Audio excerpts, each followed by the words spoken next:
so I'm recording this just hours after the news broke that Jaylen Brown was offered in a trade for Kevin Durant of the Brooklyn Nets. And I'm here to talk about how I don't think that the Celtics should make this move. And now there's tweets or a single tweet from Jaylen Brown, just 3 letters abbreviated into SMH. If you don't know what SMH is, just smacking my head, I guess.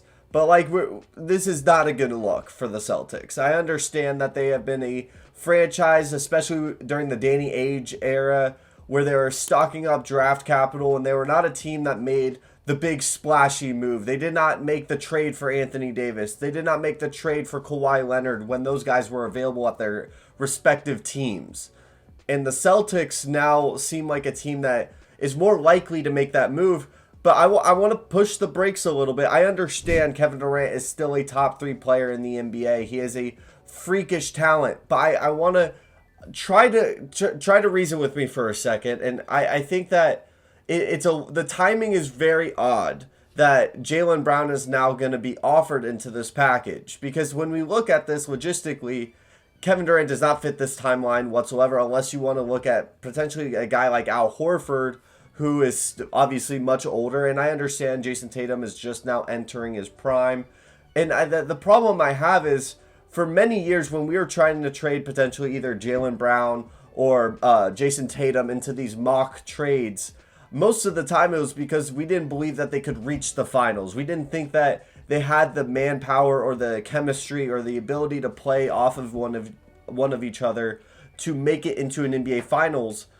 And now that they have made it to a finals, they now want to split them up, which does not make sense to me. I understand that Jaylen Brown's value is probably at its highest that's ever been, but I still think it could have another step. And I think that the Celtics could potentially be thinking that he can't make that extra step on the Boston Celtics with Jason Tatum on the roster. But the thing I have here is, yes, Jaylen Brown was offered in this, but you're also going to have to give up more than just him. It's not going to be a one-for-one trade. That wouldn't make sense.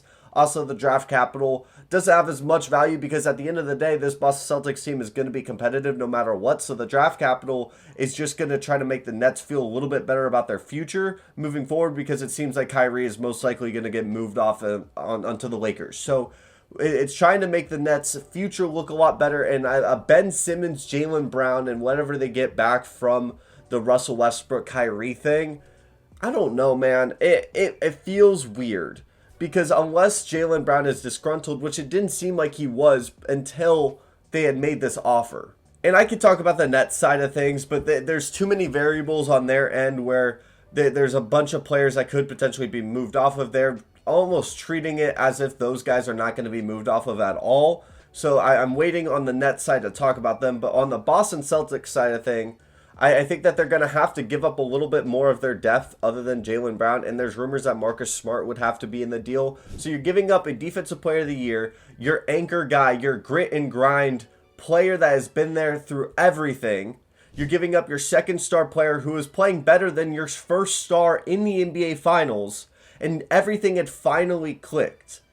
And you're going to give that up? It doesn't make sense to me. I'm looking at you, Brad Stevens. I want to understand the context. If Brad Stevens was a guy that was in the head coaching position when Danny Ainge was at the helm of the general manager, was Brad Stevens a guy that was pushing the most to go get Kawhi Leonard, to go get those guys during the previous years when they had that draft capital, when they had the assets, when it was hesitant, when those guys were being offered and they did not want to move off of those assets? Was Brad Stevens the main guy who's pushing for that? Because now that he is in the general manager's position, he is offering big time guys, and now it's clear that Jaylen Brown's not happy. And I think Jaylen Brown as a player could really elevate his game as the number one guy.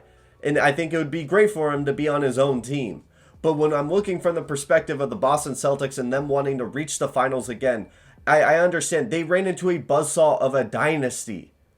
And I truly think that the Boston Celtics are a team that could easily make the finals again next year. Now, my finals pick right now, I'm giving y'all a little bit of a secret. I think it's the 76ers. But I think that the Celtics could beat the 76ers in a series again. And obviously, you make the move for Malcolm Brogdon if he could stay on the court. That's a fantastic addition.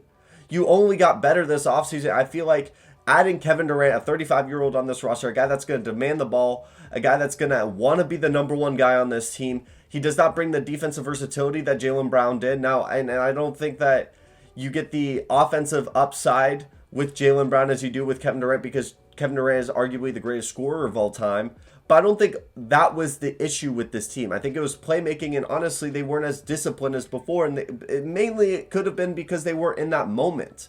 Grant Williams said it himself, and this seems like a team that bonded together this season. And you're going to blow that up with a guy that has been known to previously ruin chemistry at times. And that's so. Kevin Durant, if you're watching this somehow, man, listen. I'm just looking from a third eye perspective, and that's my opinion on it. And I would love to see a difference of that. I would love to see you change my mind on that if you go to the Boston Celtics. And I don't think it guarantees them a championship if he does join the Boston Celtics. And that's what concerns me, is if you're going to make this move, you want to make a move of this caliber with this much loyalty on the line. And I understand it's a business. Loyalty means nothing in the NBA. But you want to do this knowing you're guaranteed a championship, or at least a really, really damn good chance. And honestly, moving from Jaylen Brown as your number 2, a really solid guy that has been with this team, has the chemistry, you have the depth. Moving off of him to a Kevin Durant and losing some of that depth at his age, and knowing that he's dealt with an injury history, is that something you want to guarantee? Because you have a 1 to 2 year window where I think you have a really solid NBA Finals chance, but you still have Milwaukee, you still have the 76ers, you still have potentially the Chicago Bulls. There's a lot of teams in the East. You still have to go and beat the Warriors potentially. And I just don't know if Kevin Durant at this age and at this moment, from what we last saw him, especially after they had swept them in the first round, I don't think it guarantees them an NBA championship. And that's the end of the video. Thank you so much for watching. Please leave a sub, leave a like, leave a comment. Let me know if you were in the GM chair of the Celtics. What offer would you make, and if you would make one at all? Thank you so much for watching, and hit the outro.